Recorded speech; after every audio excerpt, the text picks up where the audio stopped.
DeRoy Murdoch is here as well. And he says the printing of the money, well, it never should have happened in the first place. This is something, DeRoy's a Fox News contributor, this is something Bernard McGurk brought up this morning. And he said there's so many people who have been crying, bemoaning the fact that the Federal Reserve has been buying all of this Treasury debt. Shouldn't be happening. So now that it's ending, are you cool with the markets as nasty as they were yesterday, assuming that's going to continue? I think this is a not surprising correction to what we've seen, which is we've sort of built up this mansion upon a giant sand dune of sort of monetary sand, if you will.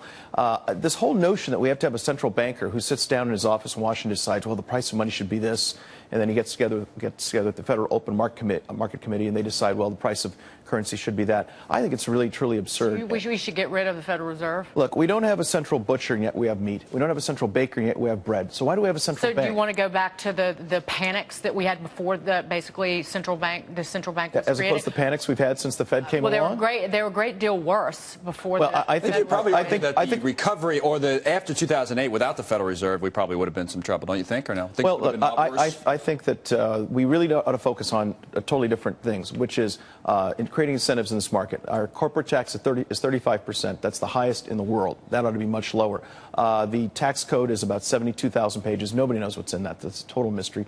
The pages in the Federal Register have been going up and away since the Bush years and continued through Obama. So we need tax relief. We need deregulation. We need focus on innovation. We're really avoiding all of that. I agree that the hypothetical conversation about doing away with the Federal Reserve is largely pointless. It's academic, essentially. Right, it's not going to happen. But back to the original question that Dagan asked, citing the, by the way, noted Fed watcher Bernard McGurk, our good friend. I wanted to give Bernie a question. I wanted to give him credit because it was a great question. He brought up a terrific question this morning. So someone like you who's been, I don't want to say ranting and raving about it, but has been saying, hey, these guys, suing. We shouldn't be doing this. Rates are too low for too long, and the Federal Reserve's the problem, not the solution. You should say if they're getting out of the way, that's a good thing, no matter what markets do, right? Are you willing to live with the ugliness in the markets? Correct. I think that's absolutely right. I think what the Fed needs to do is step back, and there will be consequences. But if they are less involved in the economy, that's the better. The price that we may pay for that is the correction we're seeing right now. The upside with higher interest rates, with them,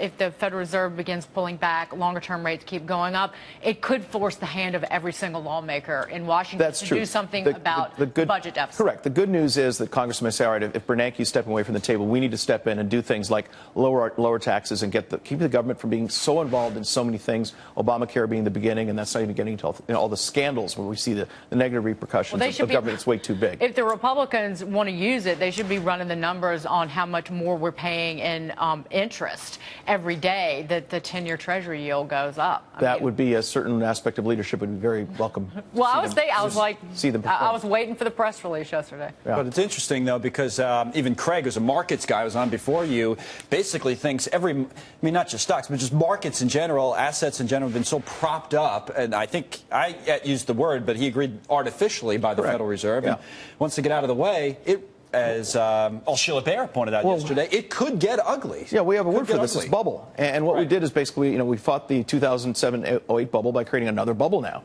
And so now the bubble we hope it will deflate slowly rather than just pop and explode and create more pandemonium. But this whole effort of getting the government to go in and prop up asset prices, prop up house prices, and so on, I think is really absurd, especially when you have the government saying we want cheap, affordable housing so everybody has an affordable home. Yet we want high home prices so people have valuable assets, which is it.